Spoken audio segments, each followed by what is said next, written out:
بگڑا باپ سنوار دو، میرا بگڑا باپ سنوار دو، میرے خواجہ مجھ کو نواز دو، تیری ایک نگاہ کی بات ہے، تیری ایک نگاہ خواجہ، ایک نگاہ خواجہ، ایک نگاہ خواجہ، ایک نگاہ کی بات ہے، میری زندگی کا سوال ہے، میری زندگی کا سوال ہے۔ علی بھائی الحمدللہ اللہ تعالیٰ نے ہمیں ایک عظیم پیغمبر جو کہ تمام انبیاء سے افضل اور تمام انبیاء کے امام ہیں ان کی امت میں پیدا کی۔ اللہ تعالیٰ ہم کو سیدھے راستے کے اوپر چلائے۔ جو اللہ کا پیغمبر ہوتا ہے وہ پوری کائنات میں سے بہترین شخص ہوتا ہے، اور ہم جس نبی کا کلمہ پڑھتے ہیں لا الہ الا اللہ محمد رسول اللہ، اللہ کے علاوہ کوئی عبادت کے لائق نہیں اور محمد صلی اللہ علیہ وسلم اس کے رسول ہیں، تو ہر قسم کی تعظیم، ہر قسم کی عقیدت کے لائق جو ہستی ہے وہ محمد صلی اللہ علیہ وسلم کی ہستی، کیونکہ اللہ تعالیٰ نے خود فرمایا لقد کان لکم فی رسول اللہ اسوۃ حسنہ، کہ تمہارے لیے بہترین نمونہ رسول اللہ صلی اللہ علیہ وسلم کی زندگی ہے۔ تو نبی اکرم صلی اللہ علیہ وسلم وہ واحد ہستی ہے جو لائق عقیدت بھی ہے، جو لائق تعظیم بھی ہے۔ اگر اس لیول کی، جس لیول کی تعظیم صحابہ کرام عزت اور احترام صحابہ کرام نبی اکرم صلی اللہ علیہ وسلم کا کیا کرتے تھے، کوئی اس لیول کا یا اس کی مثل کسی اور کا کرے تو میں اس کو ختم نبوت کے اوپر ڈاکہ سمجھتا ہوں۔ بے شک ایسے ہی۔ اس کی مثال یہ کہ انجینئر علی مرزا صاحب جو ہیں، ان کے جو ایکس مرشد ہیں، ان کی تعظیم جس طرح ان کی جماعت کے لوگ کر رہے ہیں، تو کیا یہ نبی اکرم صلی اللہ علیہ وسلم کی جس طرح تعظیم صحابہ کرام کرتے تھے کیا اس کی مثل نہیں ہے؟ بالکل ایسے ہی ہے شہریار بھائی۔ ان کے جو بال ہیں وہ تبرک کے طور پہ بک رہے ہیں، ان کے کپڑے کے ٹکڑے جو ہیں وہ تبرک کے طور پہ بک رہے ہیں، تو یہ سب تعظیم جو ہے وہ نبی اکرم صلی اللہ علیہ وسلم کے لیے خاص تھی، جو اب اس بندے کے لیے ہو رہی ہے۔ تو یہ سیدھا سادہ ختم نبوت پہ ڈاکہ ہے، اور اس بندے کے پاس ایک تو ڈگری نہیں ہے، ان پڑھ یہ بندہ ہے، اور جب یہ ابھی 10 محرم گزرا ہے اور انہوں نے انہی کے مسلک کے لوگوں نے یہ اعتراض اٹھایا ہے کہ جناب 10 محرم کا جلوس کیوں نکالا، تو جب اب ربیع الاول آئے گا، ربیع الاول آنے والا ہے، تو اس میں 12 ربیع الاول کا جلوس ان کی ہی جماعت نے نکالنا ہے، اور جب ہم نے پوچھنا ہے کہ اس کی کیا دلیل ہے جو آپ لوگ جلوس نکال رہے ہو، تو وہ دلیل صاحب دیتے ہیں کہ جناب نبی اکرم صلی اللہ علیہ وسلم تو بریانی بھی نہیں کھاتے تھے، صحابہ بھی بریانی نہیں کھاتے تھے، تابعین بھی بریانی نہیں کھاتے تھے، تو آپ لوگ کیوں کھاتے ہو؟ وہ تو گاڑی بھی یوز نہیں کرتے تھے۔ سنت اگر ادا کریں تو جو شریف تو مشہور ہے لوکی روٹی کا وہ نہیں کھاؤ گے، تو یہ سب مباحات ہیں، نئے نئے کھانے جو ایجاد ہو رہے ہیں نا، یہ دیگوں کی بریانیاں، تو ہم نے تو کوئی حدیث میں نہیں پڑھا کہ دیگوں کی بریانیاں اس دور میں پکتی تھی، ہمارے آقا صلی اللہ تعالیٰ علیہ وسلم نے یہ بریانیاں اور زردے پلاؤ کھائے ہوں، میں نے نہیں پڑھا، لیکن ایک بھی آج تک نہیں دیکھا کہ کسی نے پوچھا یار یہ بریانی کھانے کا شریعت میں کیا جواز ہے، اس نے اپنے نفس نے پہلے ہوتے کر دیا نا اس کو، یہ نہیں پوچھا تو یہ فاتحہ کیوں کرتے ہو، یہ نیاز کیوں کرتے ہو، یہ صلاۃ ثواب کیوں کرتے ہو، تو بھائی جن کو پہنچتا ہے یہ اس بات کو تسلیم کرتے ہیں، جو ان کو پہنچتا ہے ہم کرتے ہیں، اپنے بزرگوں کو کرتے ہیں کہ ان کو یہ ثواب پہنچتا ہے الحمدللہ۔ تو میرا ان سے یار یہی جواب ہے کہ وہ ہم بریانی یا ہم کچھ بھی دین سمجھ کے نہیں کرتے، وہ ہماری مجبوری ہے۔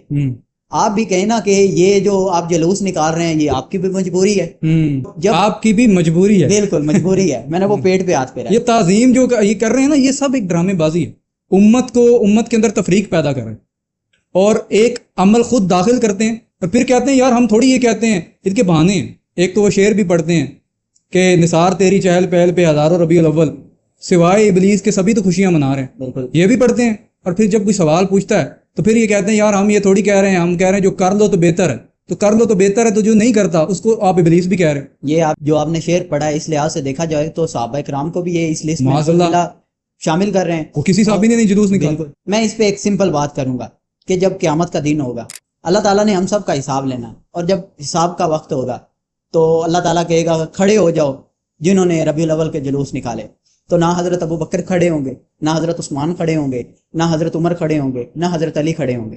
کھڑا کون ہوگا؟ ایک یہ، اور ساتھ ایران کا بادشاہ جو مظفر۔ ہمارا حشر نبی اکرم صلی اللہ علیہ وسلم اور ان کے صحابہ کے ساتھ ہوگا، اور اس کا ایران کے بادشاہ کے ساتھ۔ بالکل۔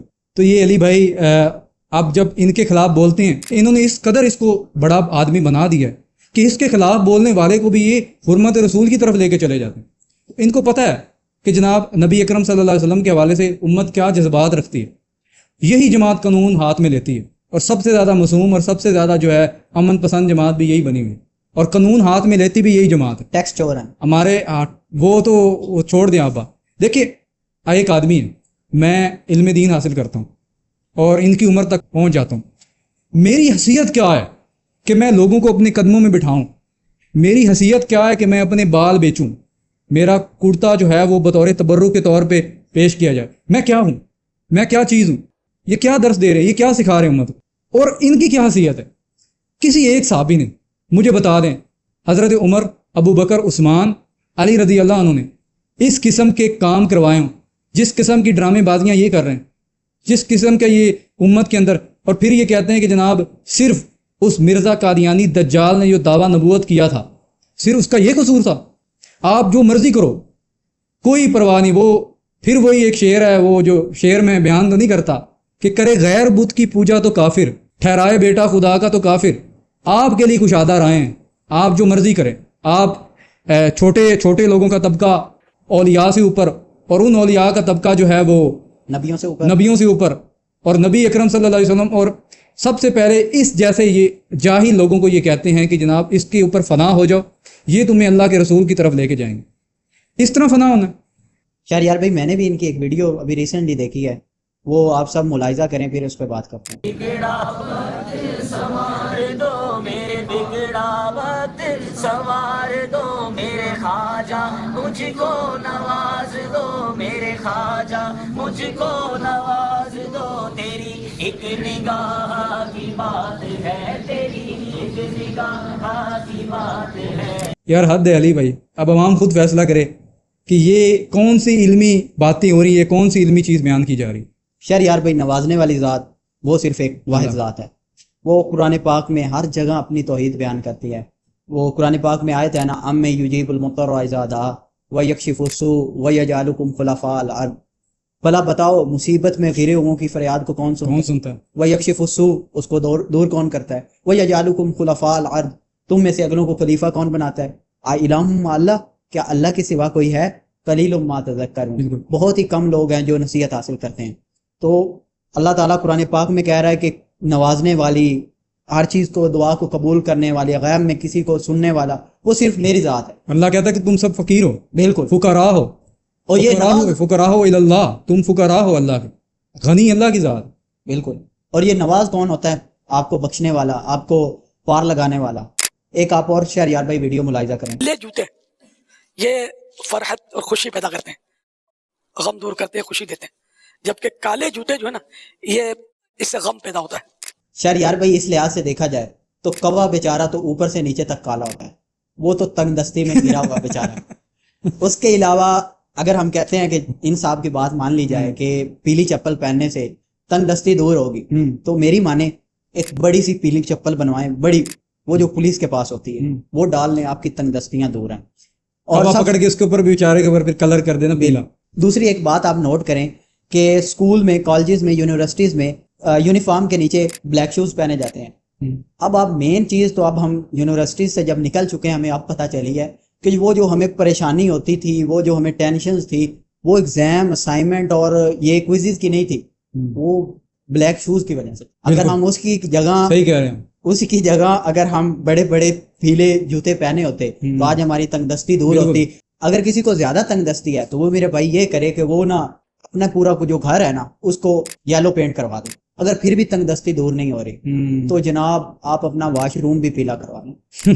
اور نہیں, آپ ہنس رہے ہیں, یہ جناب کے آزمائے ہوئے ہیں. یہ جب ان کا چھوٹا پیشاب بند ہوا تھا نا تو انہوں نے واش روم کو پیلا کروایا تھا, ڈاکٹر کے پاس تو نہیں گئے تھے. سخت باتیں نہ کرے, آپ کو کہنا ہے کہ آپ کی حیثیت کیا ہے, آپ کس اولیاء کے اوپر بول رہے ہیں یار. آنے والے ایک نیو اولیاء غوث یہ بنے گا, اور ان کی کرامتیں بھی آئیں گی, دیکھ لیجئے گا.